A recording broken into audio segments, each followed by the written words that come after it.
झांसी के अंतिम संघर्ष में महारानी की पीठ पर बंधा उनका बेटा दामोदर राव, जिसका असली नाम आनंद राव था, सबको याद है।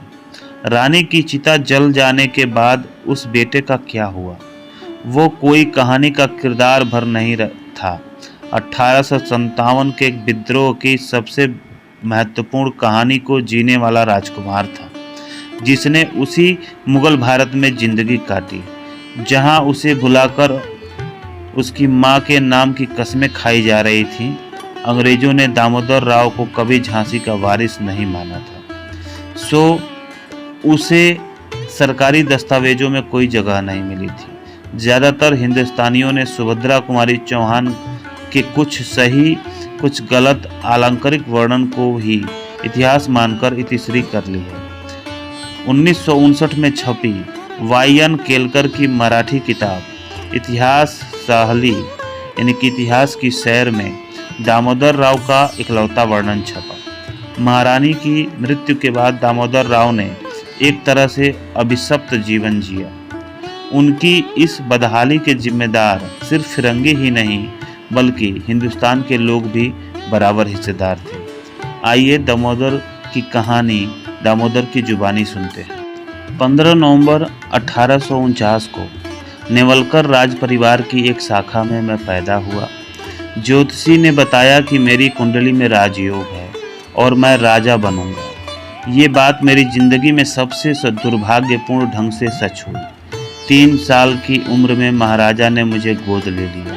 गोद लेने की औपचारिक स्वीकृति आने से पहले ही पिताजी नहीं रहे। माँ साहेब महारानी लक्ष्मीबाई ने कलकत्ता में लॉर्ड डलहौजी को संदेश भेजा कि मुझे वारिस मान लिया जाए, मगर ऐसा नहीं हुआ। डलहौजी ने आदेश दिया कि झांसी को ब्रिटिश राज में मिला लिया जाएगा।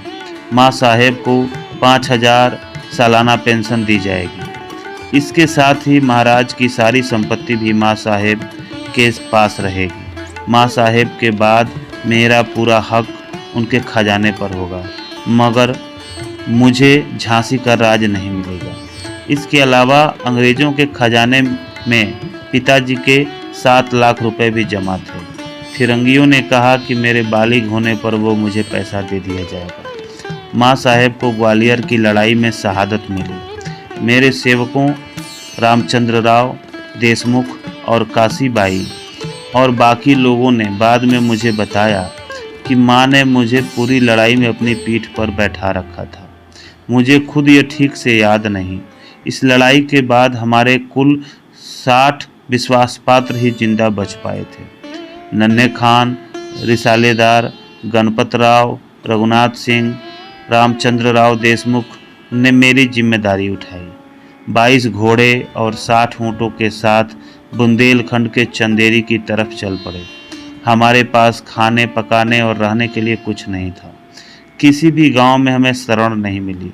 मई जून की गर्मी में हमें पेड़ों तले खुले आसमान के नीचे रात बिताते रहे। शुक्र था कि जंगल के फलों के चलते कभी भूखे सोने की नौबत नहीं आई। असल दिक्कत बारिश शुरू होने के साथ शुरू हुई। घने जंगल में तेज मानसून में रहना असंभव हो गया। किसी तरह एक गांव के मुखिया ने हमें खाना देने की बात मान ली। रघुनाथ राव की सलाह पर हम 10-10 की टुकड़ियों में बंटकर रहने लगे। मुखिया ने 1 महीने के राशन और ब्रिटिश सेना को खबर न करने की कीमत 500 रुपये, 9 घोड़े और 4 ऊँट तय की। हम जिस जगह पर रहे वो किसी झरने के पास थी और खूबसूरत थी। देखते देखते 2 साल निकल गए। ग्वालियर छोड़ते समय हमारे पास 60,000 रुपये थे, जो अब पूरी तरह से खत्म हो गए थे। मेरी तबीयत इतनी खराब हो गई कि सबको लगा कि मैं नहीं बचूंगा। मेरे लोग मुखिया से गिड़गिड़ाए कि वो किसी वैद्य का इंतजाम कर दे, परंतु उसने कोई इंतजाम नहीं किया। मेरा इलाज तो किसी तरह से हो गया, मगर हमें बिना पैसे के वहाँ रहने नहीं दिया गया। मेरे लोगों ने मुखिया को 200 रुपये दिए और जानवर वापस मांगे।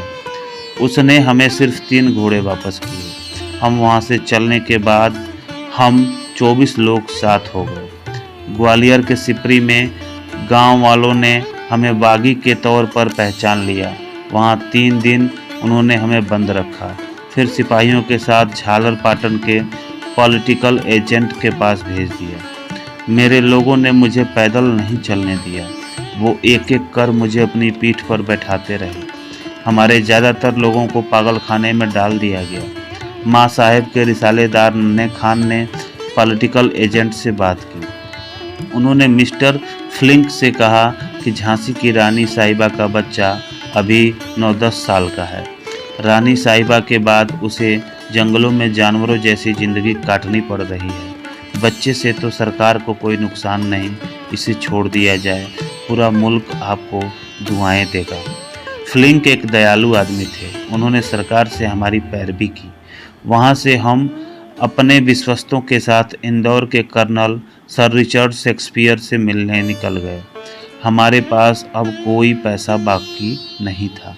सफ़र का खर्च और खाने के जुगाड़ के लिए माँ साहेब के 32 तोले के 2 तोड़े हमने देने पड़े। माँ साहेब से जुड़ी वह आखिरी चीज़ हमारे पास थी। इसके बाद 5 मई 1860 को दामोदर राव को इंदौर में 10,000 सालाना की पेंशन अंग्रेज़ों ने बांध दी। उन्हें सिर्फ 7 लोगों को अपने साथ रखने की इजाज़त मिली। ब्रिटिश सरकार ने 7 लाख रुपए लौटाने से भी इनकार कर दिया। दामोदर राव के असली पिता की दूसरी पत्नी ने उनको बड़ा किया। 1879 में उनको एक लड़का लक्ष्मण राव हुआ। दामोदर राव के दिन बहुत गरीबी और गुमनामी में बीते। इसके बाद भी अंग्रेज उन पर कड़ी निगरानी रखते थे। दामोदर राव के साथ उनके बेटे लक्ष्मण राव को भी इंदौर से बाहर जाने की इजाज़त नहीं थी।